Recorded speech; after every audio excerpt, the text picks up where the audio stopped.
আসসালামু আলাইকুম। প্রিয় দর্শক, যুক্তরাষ্ট্রের সঙ্গে বাংলাদেশের যে বাণিজ্য চুক্তি হয়েছে আমাদের এবারে জাতীয় নির্বাচনের ঠিক 3 দিন আগে, খুবই গোপনে এবং অনেকটা তড়িঘড়ি করে তৎকালীন বাণিজ্য উপদেষ্টা এবং জাতীয় নিরাপত্তা উপদেষ্টা এবং ডক্টর ইউনূস এই 3 জনের সম্মতিতে, এবং তারাই মূলত এখানে প্রধান ভূমিকা পালন করেছেন। যুক্তরাষ্ট্রের বাণিজ্য উপদেষ্টা গিয়েছিলেন, ডক্টর খলিলুর রহমানও গিয়েছিলেন। তারা যে এই চুক্তিটা সম্পাদন করে আসছেন, এমন এমন লোকজন চুক্তিটা করেছেন যারা কিন্তু এই চুক্তিটা বাস্তবায়নে তাদের কোনো দায় দায়িত্ব নাই। ওই সময় বাণিজ্য উপদেষ্টা যিনি ছিলেন শেখ বশিরউদ্দিন, উনি কি এই চুক্তি বাস্তবায়ন করবেন না, কিন্তু উনি চুক্তি একখানা করে দিয়ে উনি এখন আর কাজে চলে গেছেন ব্যবসা বাণিজ্যে। কিন্তু এই চুক্তিটা বাস্তবায়ন করতে গেলে এটা কার গায়ের উপর চাপবে, কাদের কষ্ট হবে? কষ্ট হবে বাংলাদেশের জনগণের। এই চুক্তির মধ্যে এমন এমন সব ধারা আছে যে ধারাকে আপনি গোলামি চুক্তি বললেও কম বলা হবে। তো এইটা নিয়ে আমি এর আগে বেশ কয়েকবার বলেছি, মানে একদম শুরুর থেকে আমি বলছি, যেদিন থেকে এই চুক্তিটা কিন্তু আমাদের এই সরকার কিন্তু এখনো প্রকাশ করেনি, কিন্তু যুক্তরাষ্ট্রের পক্ষ থেকে চুক্তিটাকে প্রকাশ করা হয়েছে। এবং এর প্রকাশিত হওয়ার পর চুক্তিটা প্রায় 32 পৃষ্ঠার একটা চুক্তি, এবং সেই চুক্তিটা পড়ার পর যারাই পড়েছেন তারাই কিন্তু হতবাক হয়ে গেছেন যে একটা স্বাধীন সার্বভৌম দেশ কি করে এ ধরনের একটা গোলামি চুক্তিতে স্বাক্ষর করতে পারে। আমি তো মনে করি আমাদের কৃষি খাত, আমাদের শিল্প খাত, আমাদের বিশেষ করে ঔষধ শিল্প একেবারে ধ্বংস হয়ে যাবে। যাই হোক, এই চুক্তিটা কি এটা অনেকেও কিন্তু অত ভালোভাবে জানেনও না, হয়তো বোঝেনও না, জটিল লেখা। এই জন্য তো আমি এই সুযোগে আজকে আমাদের দেশের প্রধান দৈনিক, যেটাকে আমি মনে করি দৈনিক প্রথম আলো, সেই প্রথম আলোর এই বিষয়টা নিয়ে আজকে একটা চমৎকার লেখা ছাপা হয়েছে। মিস্টার শওকত হোসেন মাসুম লেখাটা লিখেছেন। উনি ব্যক্তিগতভাবে আমার খুবই বন্ধু এবং আমি ওনার লেখার খুবই ভক্তও একজন। আমি মনে করি অর্থনীতির অনেক জটিল লেখা এই শওকত হোসেন মাসুম খুব সহজভাবে লিখতে পারেন। এবং এই রিপোর্টটা আমি পড়েছি আজকে, ওনার রিপোর্টটা এত জটিল যে মাসুমের মতো লোকের লেখাও কিন্তু অনেককে দুবার পড়তে হবে। মানে এখানেও উনি অত সহযোগ করতে পারেননি, তো তারপরে উনি লিখেছেন এবং উনি জানিয়েছেন যে এটা আরও একটা খণ্ড আসবে এর পরবর্তীতে, ওইখানে উনি আরও কিছু ব্যাখ্যা করবেন। আমরা সেই রিপোর্টের অপেক্ষায় থাকব।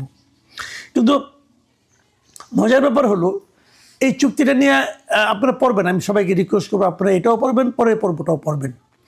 আপনি জানতে পারবেন যে আসলে ইউনূস সরকার আমাদের দেশের জন্য কত বড় ক্ষতি করে দিয়ে গেছেন, যেটা চিন্তাও করা যায় না। উনি করে দিয়ে গেছেন এই ক্ষতিটা। এই ক্ষতি করে দিয়ে উনি মোটামুটি ভালোই আছেন, সুখে আছেন।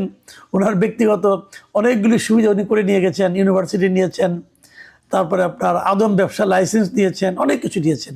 ওনার সমস্তগুলি যেগুলো ট্যাক্স ছিল, শুল্ক, যেগুলি শুল্ক দিতে উনি খুব অপছন্দ করেন, ওনার শুল্ক মৌকুব করে নিয়েছেন অনেকগুলো ক্ষেত্রে। এগুলি করেছেন উনি নির্লজ্জে বেহায়ার মতো, এই কাজগুলো উনি করে নিয়েছেন। কিন্তু আমার বক্তব্যটা অন্য জায়গায়। আমার বক্তব্য হলো যে অন্তর্বর্তীকালীন সরকার, ডক্টর ইউনূস, ডক্টর খলিলুর রহমান, শেখ বশিরউদ্দিন, এরা না হয় আমাদের দেশের জন্য ক্ষতিকর চুক্তিটা করেছেন তাদের ব্যক্তিগত যার যার স্বার্থের জন্য, কিন্তু এখন তো একটা গণতান্ত্রিক সরকার আসছে। এই সরকার কেন এই চুক্তি নিয়ে কোনো কথা বলছে না? এটা হলো আমার সবচেয়ে বেদনার ব্যাপার। আমি এই চুক্তি নিয়ে এ পর্যন্ত বিএনপির কোনো পর্যায়ের কোনো নেতার মুখে এই চুক্তি নিয়ে একটা শব্দ উচ্চারিত হইতে শুনিনি। কেন? তাহলে বিএনপির কাছে কি এদেশের জনগণের স্বার্থের কোনো মূল্য নেই? তাহলে বিএনপি কি দেশের জনগণের স্বার্থ সংরক্ষণ করার জন্য আসেননি? শেখ বশিরউদ্দিনের মাঝখানে একটা ইন্টারভিউ দেখলাম কোনো একটা মিডিয়াতে। উনি বলেছেন ওই সময়ে এই আমাদের যে পণ্য যেখানে আমরা রপ্তানি করি সেটা যে শুল্ক আরোপ করা হয়েছিল, সেই শুল্ককে 19% আনার জন্য এটা তাদের করা ছাড়া কোনো উপায় ছিল না। কিন্তু ওনারা কি একবার হিসেব করে দেখেছেন আমরা ওখানে কী কী রপ্তানি করার সুযোগটা পেলাম? হয়তো গার্মেন্ট ইন্ডাস্ট্রি যেগুলো আছে তাদের কিছু পণ্য আমরা রপ্তানি করবো ওখানে, কিন্তু তার বিনিময়ে আমাদের যে কত বড় ক্ষতি হয়ে গেল সেটার পরিমাণ দিকে চিন্তা করলে কোনটা বেশি হয়? একবার কি ওনারা ভেবেছেন? আমার মনে হয় না। শেখ বশিরউদ্দিনের এই কথা শোনার পর অনেকে হয়তো ভাববেন তাহলে ডক্টর খলিলুর রহমান কি বলেছেন। ডক্টর খলিলকে ওই প্রশ্নটা করা হয়েছিল, উনি আবার অদ্ভুত একটা কথা বলেছেন। উনি বলেছেন এই চুক্তি করার আগে এই বিষয়ে জামাতে ইসলাম এবং বিএনপি এই দুই দলের সঙ্গে নাকি তারা কথা বলেছিল, এবং উনি এটা যেদিন বলেছেন খুব সম্ভবত একটা মার্চের 4 তারিখের দিকে উনি বলেছেন। তো উনি যেদিন বলেছেন তার পরের দিনই দেখলাম যে জামাত ইসলামের আমির উনি স্পষ্ট করে বললেন যে এই চুক্তি নিয়ে তাদের সঙ্গে কোনো কথা হয়নি। কথা হয়নি। জামাত সংসদে কিন্তু বেশ সরব ছিল বিভিন্ন ইস্যুতে, ছোটোখাটো ইস্যু নিয়ে তারা অনেক বেশ সরব হয়েছিল, কিন্তু যে কথাটা তাদের সঙ্গে হয়নি, তো তারাও কিন্তু পুরো সংসদ অধিবেশনের মধ্যে একটি বারের জন্য এই চুক্তি নিয়ে কোনো কথা বলেননি। এ ধরনের একটা চুক্তি যে করা ঠিক না, এ কথাটা একবারের জন্য আমরা সংসদে তাদের কোনো একজন সদস্যের মুখ থেকেও উচ্চারিত হতে শুনি নাই।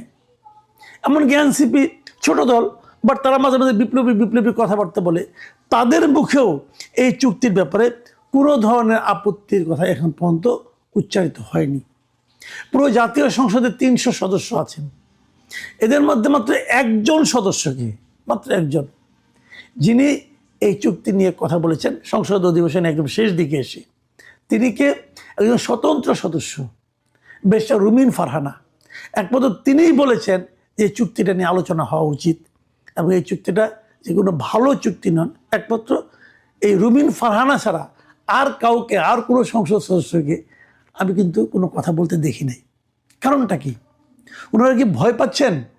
ওনারা কি ভাবছেন যে এই চুক্তিটা নিয়ে কথা বললে পর যুক্তরাষ্ট্র আমাকে ভেনেজুয়েলার প্রেসিডেন্টের মতো হয়তো আমাদেরকে কিন্তু উঠিয়ে নিয়ে যাবে?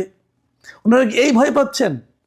আমার ধারণা এই চুক্তিটাকে বাস্তবায়নের পরবর্তী পদক্ষেপ হিসেবেই ডক্টর খলিলুর রহমান এই সরকারের মধ্যে ঢুকতে পেরেছেন। আমার ধারণা উনি এই সরকারকে এক ধরনের জুজুর ভয় দেখিয়েছেন, যে যদি এই চুক্তিটা মানে বাস্তবায়ন করা না হয় তাহলে আপনাদেরকে এই ভয় হবে, আপনাদের এটা করবে সেটা করবে, এগুলি ভয় দেখিয়েছেন। এবং চুক্তিটাকে বাস্তবায়ন করার জন্য উনি নিজেকেও ওই জায়গায় ঢুকিয়ে নিয়েছেন পররাষ্ট্রমন্ত্রী হিসাবে, যে আমাকেও মন্ত্রিসভা রাখতে হবে, নাহলে কিন্তু যুক্তরাষ্ট্র মনে করবে যে সরকার হয়তো চুক্তিকে বাস্তবায়নের ব্যাপারে আন্তরিক নয়। আমার ধারণা এই জুজুর ভয় উনি দেখিয়েছেন। কিন্তু ওনার দেখানো ভয়ে, এই জুজুর ভয়ে সরকার প্রধান হয়তো ভীত হয়েছেন, নাহলে ওনাকে কেন উনি পররাষ্ট্রমন্ত্রী বানাবেন আমি জানি না, আমি বলতে পারবো না। কিন্তু কেন এটা করেছেন সেই ব্যাখ্যাটা তো ওনাকে সরকার প্রধানকে দেওয়া উচিত ছিল। আমি মনে করি যে এই ধরনের কাজ, এই ধরনের ব্যাখ্যাবিহীন বিভিন্ন কর্মকাণ্ড আমি মনে করি আমাদের জাতির জন্য একটা বড় ক্ষতিকর পদক্ষেপ। তো এখন কি হবে আমি জানি না কি হবে, কিন্তু আমি মনে করি এটা নিয়ে সরকার যত বিলম্ব করবে এই চুক্তি নিয়ে আলোচনা করা, তত সরকার কিন্তু বিপাকে পড়বে। দেখুন এরই মধ্যে কি হয়েছে, এরই মধ্যে বেশ কয়েকটা বাম দল, বেশ কয়েকটা উন্নয়ন মানে আপনার বিভিন্ন সংগঠন, এরা কিন্তু অলরেডি এটা নিয়ে আলোচনা করেছেন, প্রতিবাদ করেছেন, এবং তারা এটা নিয়ে নানা রকম মাঠেও নামছেন, সভা সেমিনার তো চলছেই। এর ফাঁকে আজকে দেখলাম যে একজন আইনজীবী এটা নিয়ে রিটও করেছেন, এবং এখানে রিট করে তারা এই চুক্তিটা যে বৈধ কিনা এই বৈধতাকে চ্যালেঞ্জ করে একজন আইনজীবী মোহাম্মদ মাইদুল ইসলাম পলক জনস্বার্থে একটি রিট আবেদন করেছেন। সেই রিট আবেদনের কী ফল হবে আমরা জানি না, হয়তো 2-1 দিনের মধ্যে আমরা জানতে পারবো, হয়তো সরকারকে জবাব দিতে বলা হবে আদালতের পক্ষ থেকে।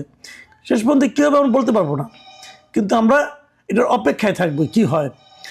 এর মধ্যে এই চুক্তি নিয়ে আমার ধারণা বেশ কিছু সংগঠন আরও জোরে সোরে মাঠে নামবে এবং প্রশ্ন উঠতে থাকবে। এক পর্যায়ে হয়তো সরকার বাধ্য হবে এই সমস্ত প্রশ্নের ব্যাখ্যা এবং উত্তর দিতে, কিন্তু সেই ব্যাখ্যাটা যদি ওরা আগেই দিয়ে দেন, আগেই বলেন, তাহলেই কিন্তু আমি মনে করি তাদের মান সম্মান কিছুটা বাঁচবে। একটা কথা বলে রাখি, অনেক কথা বলবেন চুক্তি তো হয়ে গেছে এখন আর কি করা, না এখনও অনেক কিছু করার আছে। কারণ এই চুক্তির মধ্যেই এই চুক্তিটাকে কিভাবে বাতিল করা যায় তার অপশন দেওয়া আছে, এবং সেটা করলে পর আমি মনে করি সেটা সম্ভব।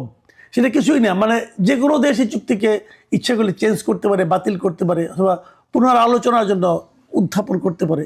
সেই জন্য সেই সরকারের যে পক্ষ এটাকে বাতিল করতে চান অথবা এটাকে চেঞ্জ করতে চান, তাদেরকে 60 দিনের একটা নোটিশ দিতে হবে এবং নোটিশ দিয়ে এটা করতে পারে।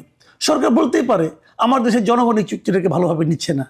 আগের সরকার করেছিল, ওটা জনগণের কোনো ম্যান্ডেট পাওয়া সরকার ছিল না, কাজে তারা করেছিল, কিন্তু আমরা জনগণের ম্যান্ডেট নিয়ে যখন এসেছি, আমার জনগণ চায় না এই চুক্তিটা অটুট থাকুক। আপনি বলবেন তখন হয়তো তারা শুল্ক বাড়িয়ে দিবে। দেখেন এই ধরনের শুল্ক তো ট্রাম্প অনেকে বাড়িয়ে দিয়েছিল এবং অনেকে নানা ধরনের বার্গেন করে করে কিন্তু শুল্কগুলো কমিয়েছিল। আপনারা বার্গেন করতেন, আপনি তো বার্গেনিংয়ে যান নাই, আপনারা গেছেন আপোষে, আপনারা গেছেন সব দিয়ে দেবো আমরা।